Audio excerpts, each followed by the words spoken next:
Hi, this is Jack Stanley, and I wanted to talk about the United States of America.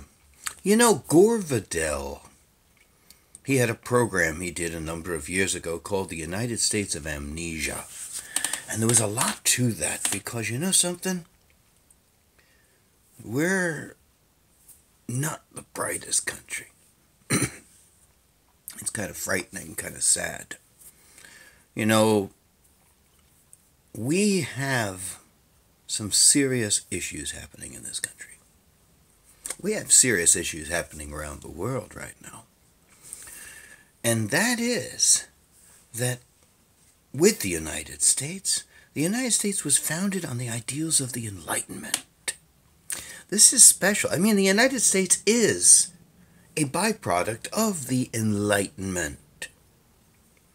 However, how many people today even know what the Enlightenment was? How many people really understand what a novel thing the United States was? Gore Vidal had a program about 10 years ago, I guess now. He's been dead for a number of years already, called the United States of Amnesia. And it was basically talking about how amazingly stupid we are. Now, you know something? We are the most highly educated country in the world, practically. And we're also one of the most ignorant. There is a bizarre juxtaposition here that doesn't make any sense. And that is that everybody is getting a degree. Everyone's focusing on their degree. But they don't understand a good deal of basic understandings that are important for everyday life, for everyday thought, for everyday usage in dealing with being a citizen of the United States. Being a citizen of the United States is more than just living here. You vote. You have a say. Now, it's representative government. It is not a democracy. I get ill when I see idiots talk about this being a democracy. It's not. It's a democratic republic. Okay? A democracy, in many respects, is a riot. Everybody's equal. But what I don't understand today, and I have harped on this to a degree in many respects, is the lack of finite understanding of what makes this country this country. Think about this. Do we truly understand the three branches of government? I don't think so. Some do.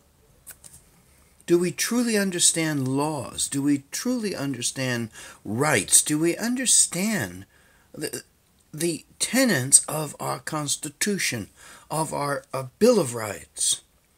There is so much going on now by individuals who do not totally understand all the aspects of amendments and laws, and they all have a bully pulpit because of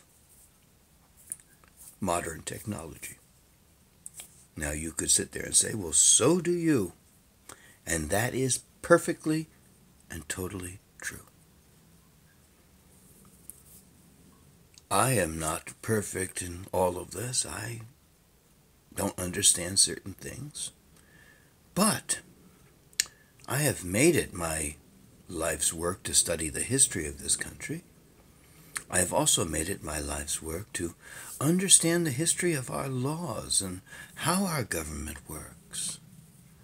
I am shocked by the lack of understanding by so many people.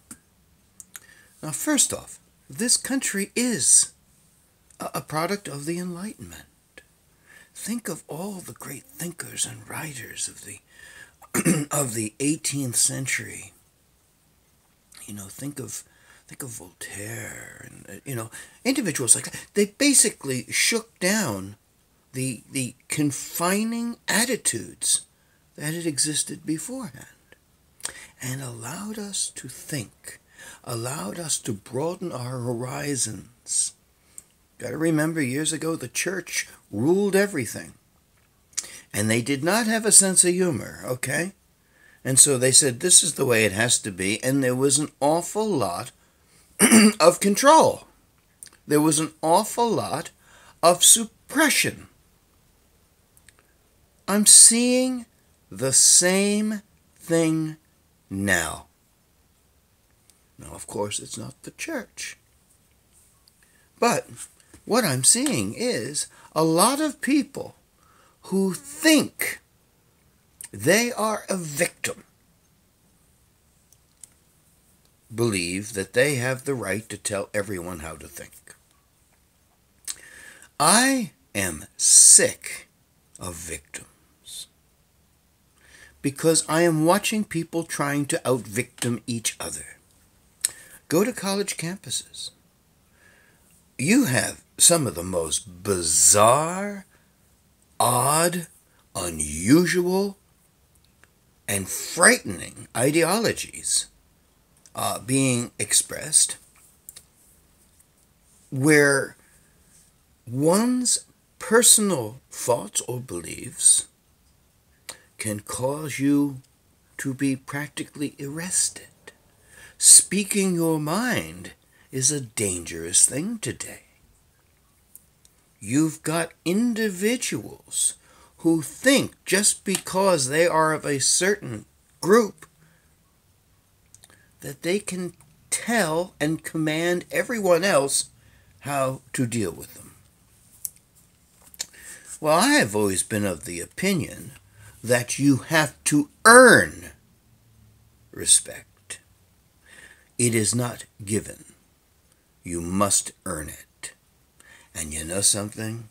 A good deal of these wackos have no desire to ever try to earn it. And so I'm watching this country slowly but surely disintegrate. Because what is happening, we don't have a common ideology. We don't have a common belief in a country.